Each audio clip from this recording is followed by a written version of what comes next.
Phần 1. Harry Kane đối đầu Lionel Messi, chơi một huyền thoại được viết tiếp giấc mơ World Cup. Chỉ còn một bước nữa để chạm vào trận chung kết World Cup 2026.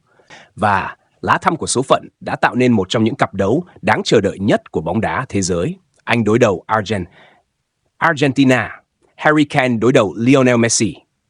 Đây không đơn thuần là trận bán kết, đây là cuộc đối đầu giữa hai thế hệ, hai nền bóng đá, hai trường phái chiến thuật, và có thể là lần cuối cùng người hâm mộ được chứng kiến Lionel Messi thi đấu ở một kỳ World Cup.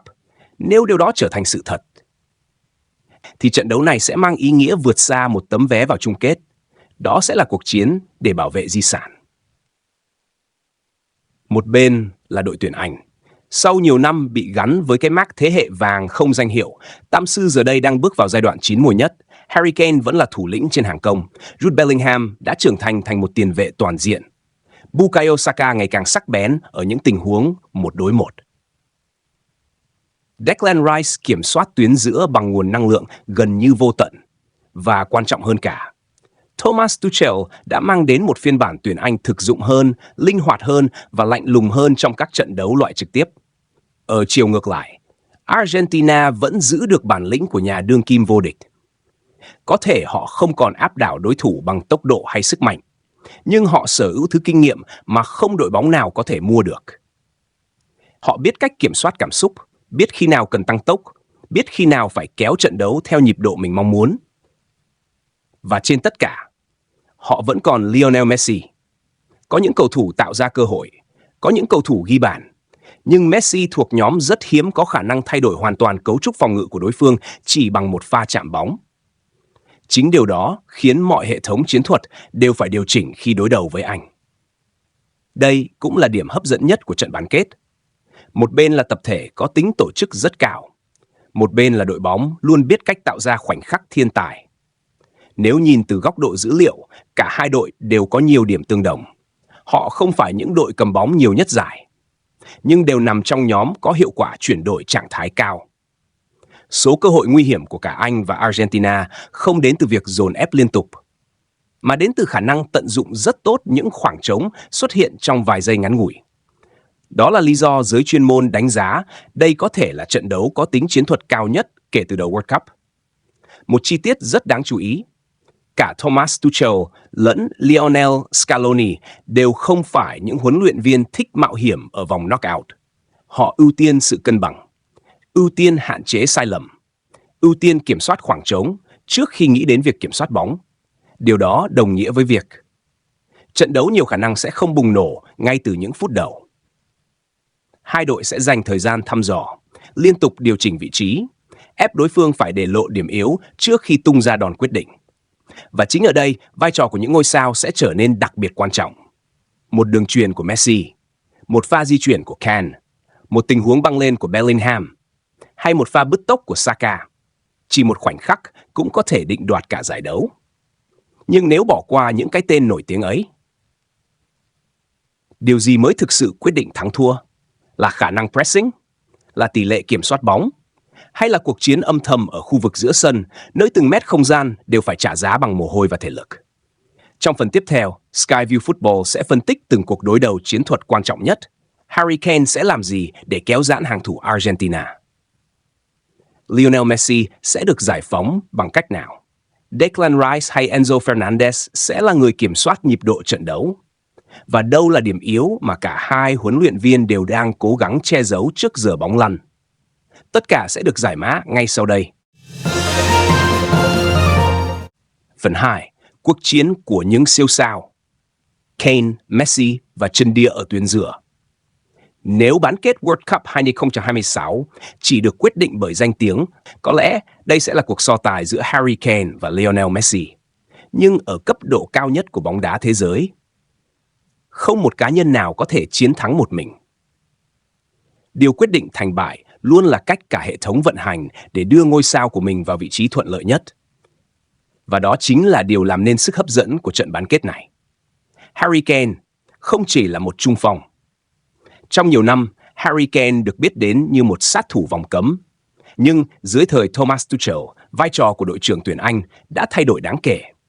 Kane thường xuyên lùi xuống khu vực giữa sân để nhận bóng, kéo trung vệ đối phương rời khỏi vị trí và tạo khoảng trống cho Jude Bellingham hoặc Bukayo Saka băng lên phía sau. Điều đó biến Kane thành điểm kết nối giữa tuyến giữa và hàng công. Mỗi lần anh lùi sâu, hàng thủ Argentina sẽ phải đối mặt với một lựa chọn rất khó. Nếu trung vệ theo kèm, khoảng trống phía sau sẽ xuất hiện. Nếu không theo, Kane sẽ có thời gian xoay người và tung ra những đường chuyền quyết định. Đó là bài toán mà Lionel Scaloni chắc chắn đã chuẩn bị rất kỹ. Lionel Messi, người thay đổi cả cấu trúc phòng ngự, ở tuổi mà nhiều cầu thủ đã nghĩ đến việc giải nghệ, Messi vẫn là trung tâm trong mọi kế hoạch của Argentina. Điều đáng sợ không nằm ở tốc độ, cũng không nằm ở số lần giây bóng, mà là khả năng đọc trận đấu. Messi luôn biết khoảng trống sẽ xuất hiện ở đâu trước khi các cầu thủ khác kịp nhận ra. Chỉ một pha xoay người, một cú chạm bóng bằng chân trái, hay một đường chuyền xuyên qua khe hẹp. Tất cả đều có thể phá vỡ hệ thống phòng ngự được tổ chức rất tốt. Đó là lý do Argentina luôn cố gắng đưa bóng đến chân Messi ở những khu vực nguy hiểm nhất, thay vì buộc anh phải di chuyển quá nhiều. Scaloni hiểu rằng, muốn Messi tạo ra khác biệt, toàn đội phải chạy nhiều hơn. Háp, Bellingham và Saka, những vệ tinh quyết định. Nếu Kane là điểm tựa, thì Jude Bellingham chính là động cơ của tuyển Anh. Tiền vệ này gần như xuất hiện ở mọi điểm nóng trên sân. Anh tham gia phòng ngự, thu hồi bóng, điều tiết nhịp độ và đặc biệt là những pha xâm nhập vòng cấm từ tuyến 2. Đó là vũ khí khiến nhiều hàng thủ gặp khó khăn. Trong khi đó, Bukayo Saka sẽ là mũi khoan bên hành lang cánh. Khả năng tăng tốc, đổi hướng và tạo ra các tình huống 1-đối-1 của Saka có thể buộc hậu vệ biên Argentina phải lùi sâu hơn bình thường. Nếu điều đó xảy ra, khoảng trống giữa hậu vệ biên và trung vệ sẽ mở ra cho Kane hoặc Bellingham khai thác. Argentina sống nhờ tuyến giữa. Nếu Messi là bộ não, thì Rodrigo de Paul, Enzo Fernandez và Alexis Mac Allister là trái tim của Argentina. Họ không chỉ thu hồi bóng, họ còn là những người giữ nhịp. Khi cần giảm tốc độ trận đấu, họ sẵn sàng chuyền qua lại để kéo giãn đối phương. Khi phát hiện khoảng trống, họ lập tức tăng tốc bằng những đường chuyền hướng lên phía trước. Chính sự cân bằng này giúp Argentina rất khó bị cuốn vào lối chơi của đối thủ. Declan Rice, chìa khóa của tuyển Anh. Nếu có một cầu thủ mà Thomas Tuchel không muốn mất trong trận đấu này, đó là Declan Rice. Nhiệm vụ của anh không phải ghi bàn, mà là cắt đứt mối liên kết giữa tuyến giữa Argentina và Messi. Rice sẽ phải liên tục đọc tình huống, lấp khoảng trống và hỗ trợ hai trung vệ khi Messi lùi sâu nhận bóng. Đây là vai trò đòi hỏi sự tập trung tuyệt đối. Chỉ một lần bỏ vị trí, Messi có tạo ra khác biệt. Điểm nóng thực sự nằm ở đâu? Nhiều người sẽ nghĩ trận đấu được quyết định trong vòng cấm, nhưng thực tế khu vực quan trọng nhất lại là khoảng không gian trước vòng cấm địa. Đó là nơi Messi thích nhận bóng, đó cũng là khu vực Bellingham thường xuyên băng lên. Đội nào kiểm soát được khu vực này sẽ nắm lợi thế rất lớn. Một yếu tố khác không thể bỏ qua là thể lực. Nếu trận đấu kéo dài đến hiệp phụ, chiều sâu đội hình và chất lượng các cầu thủ dự bị sẽ đóng vai trò cực kỳ quan trọng. Những lần thay người của Tuchel hay Scaloni có thể tạo ra bước ngoặt không kém bất kỳ siêu sao nào trên sân. Và khi hai đội sở hữu quá nhiều cá nhân xuất sắc đối đầu, điều quyết định cuối cùng có thể không phải là một bàn thắng đẹp, mà là một chi tiết chiến thuật rất nhỏ, một lần đổi cánh đúng thời điểm, một pha pressing thành công, hay một tình huống cố định được chuẩn bị kỹ lưỡng. Trong phần tiếp theo, Skyview Football sẽ đi sâu vào những đòn đánh bí mật của hai huấn luyện viên, phân tích cách tuyển Anh có thể hạn chế tầm ảnh hưởng của Messi, cách Argentina khai thác khoảng trống sau lưng hàng thủ tam sư, và đâu sẽ là điểm bùng nổ có thể quyết định tấm vé vào chung kết World Cup 2026. Phần 3, cuộc đấu trí giữa Thomas Tuchel và Lionel Scaloni, đâu là đòn đánh quyết định. Đến vòng bán kết World Cup, khoảng cách giữa các đội bóng gần như không còn nằm ở kỹ thuật cá nhân. Điều tạo nên khác biệt chính là cách hai huấn luyện viên giải quyết những chi tiết nhỏ nhất. Thomas Tuchel hiểu rất rõ. Nếu để Lionel Messi có thời gian ngẩng đầu quan sát, tuyển Anh sẽ phải đối mặt với vô vàn nguy hiểm. Trong khi đó, Lionel Scaloni cũng nhận thức được rằng chỉ cần Harry Kane có đủ khoảng trống để xoay người, hàng phòng ngự Argentina sẽ lập tức chịu áp lực. Đó là lý do trận đấu này nhiều khả năng sẽ được quyết định bởi những khoảng trống chỉ rộng vài mét. Bài toán khóa Messi. Đây chắc chắn là câu hỏi lớn nhất trước giờ bóng lăn. Liệu tuyển Anh có nên cử một cầu thủ theo kèm Messi trong suốt trận đấu? Về lý thuyết, phương án theo người nghe có vẻ hợp lý. Nhưng trên thực tế, điều đó lại tiềm ẩn rất nhiều rủi ro. Messi không còn di chuyển liên tục như thời kỳ đỉnh cao. Anh thường đi bộ trong nhiều thời điểm để quan sát. Chính điều đó khiến đối thủ mất tập trung. Rồi chỉ cần một khoảnh khắc, Messi bất ngờ tăng tốc vào đúng khoảng trống vừa xuất hiện. Nếu một cầu thủ Anh bám theo anh khắp mặt sân, hệ thống phòng ngự rất dễ bị kéo giãn. Vì vậy, phương án khả thi hơn là phòng ngự theo khu vực. Declan Rice sẽ chịu trách nhiệm thu hẹp khoảng trống ở trung lộ. John Stones chủ động bước lên khi Messi nhận bóng giữa các tuyến. Các hậu vệ biên bó vào trong đúng thời điểm để hạn chế góc chuyền. Đó là cách nhiều đội bóng lớn đã áp dụng khi đối đầu với Argentina. Không phải khóa Messi bằng một người, mà bằng cả hệ thống. Làm thế nào để Argentina ngăn Harry Kane? Ở chiều ngược lại, Argentina cũng có một bài toán không hề đơn giản. Harry Kane không phải mẫu trung phong chỉ đứng chờ bóng. Anh liên tục lùi sâu, đổi vị trí, tham gia triển khai bóng. Điều này buộc các trung vệ Argentina phải đưa ra quyết định trong tích tắc. Theo Kane, hay giữ nguyên vị trí. Nếu bước lên quá cao, khoảng trống phía sau sẽ mở ra cho Bellingham hoặc Saka. Nếu đứng yên, Kane sẽ có đủ thời gian tung ra đường chuyền quyết định. Đó là tình huống mà Scaloni chắc chắn đã tính đến. Khả năng rất cao Argentina sẽ để tiền vệ phòng ngự hỗ trợ thêm Kane khi anh lùi xuống, thay vì kéo trung vệ ra khỏi hàng thủ. Hai hành lang cánh, nơi có thể phá vô thế cân bằng. Một trong những điểm nóng đáng chú ý nhất sẽ nằm ở hai biên. Bukayo Saka là mẫu cầu thủ thích nhận bóng trong tư thế đối mặt hậu vệ. Anh luôn cố gắng kéo đối phương vào những pha 1 đối 1. Nếu vượt qua được hậu vệ đầu tiên, hàng thủ Argentina sẽ buộc phải bọc lót. Đó là lúc khoảng trống ở trung lộ xuất hiện. Ngược lại, Argentina rất mạnh ở những pha phối hợp tam giác bên cánh phải, nơi Messi thường lùi xuống, kết nối cùng hậu vệ biên và tiền vệ trung tâm. Họ không cần đưa bóng vào vòng cấm quá sớm. Họ kiên nhẫn kéo đội hình đối phương lệch sang một bên trước khi đổi hướng tấn công. Đó là nét đặc trưng của bóng đá Argentina nhiều năm qua. Những tình huống cố định. Khi khoảng cách chuyên môn quá nhỏ, bóng chết luôn có thể trở thành vũ khí quý quyết định. Đây là điểm tuyển Anh được đánh giá nhỉnh hơn. Với những cầu thủ có khả năng không chiến tốt như John Stones hay Harry Maguire nếu ra sân, cùng khả năng đá phạt của các cầu thủ tuyến trên, mỗi quả phạt góc hay đá phạt đều có thể tạo ra khác biệt. Argentina không hề yếu trong phòng ngự bóng bổng, nhưng chiều cao trung bình của họ thấp hơn tuyển Anh. Điều này buộc họ phải bù đắp bằng khả năng chọn vị trí và tranh chấp quyết liệt. Cuộc chiến thể lực. Một yếu tố thường bị bỏ qua là nền tảng thể lực. World Cup đã bước vào giai đoạn cuối. Khối lượng vận động tích lũy của các cầu thủ rất lớn. Nếu sau 70 phút, cường độ pressing giảm xuống, những khoảng trống sẽ xuất hiện nhiều hơn. Đó là thời điểm các cầu thủ dự bị có thể tạo ra bước ngoặt. Thomas Tuchel nổi tiếng với những sự điều chỉnh chiến thuật ngay trong trận. Trong khi đó, Lionel Scaloni thường kiên nhẫn hơn, chỉ thay đổi khi thực sự cần thiết. Hai cách tiếp cận khác nhau, nhưng đều đã mang lại thành công. 3 kịch bản dễ xảy ra nhất. Kịch bản thứ nhất, anh ghi bàn trước.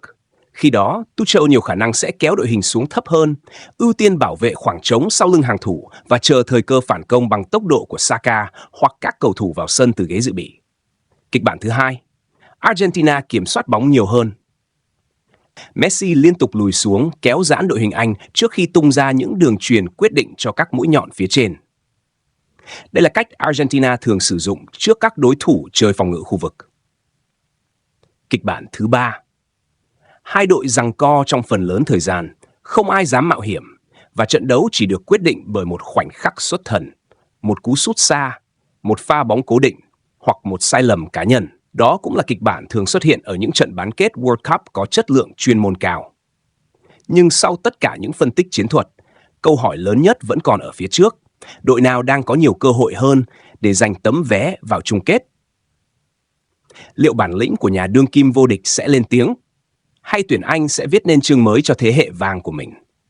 Tất cả sẽ được Skyview Football đưa ra góc nhìn trong phần cuối cùng. Phần 4. Ai sẽ viết tiếp lịch sử? Góc nhìn chuyên gia và dự đoán của Skyview Football. Sau hơn 3 tuần tranh tài, World Cup 2026 đã đi đến giai đoạn mà mọi sai lầm đều phải trả giá bằng cả giấc mơ vô địch. Không còn những chiến thắng dễ dàng, không còn cơ hội sửa sai. Chỉ còn 90 phút hoặc 120 phút để quyết định ai sẽ bước vào trận chung kết. Nếu nhìn lại hành trình của hai đội, có thể thấy họ đến bán kết bằng hai con đường rất khác nhau. Tuyển Anh trưởng thành qua từng trận đấu. Ban đầu, Tam Sư chưa tạo được cảm giác bùng nổ, nhưng càng vào sâu, hệ thống chiến thuật của Thomas Tuchel càng vận hành ổn định.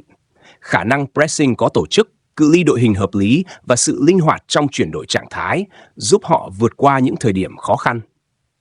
Điểm đáng chú ý nhất là bản lĩnh. Ngay cả khi bị dẫn bàn trước Na Uy, tuyển Anh không đánh mất cấu trúc thi đấu. Họ vẫn kiên nhẫn triển khai bóng, giữ nhịp và chờ đúng thời điểm để tạo khác biệt. Đó là dấu hiệu của một tập thể đủ sức cạnh tranh chức vô địch. Ở phía bên kia, Argentina vẫn mang dáng dấp của một nhà đương kim vô địch. Họ không phải đội tạo ra nhiều cơ hội nhất, nhưng lại là một trong những đội tận dụng cơ hội hiệu quả nhất.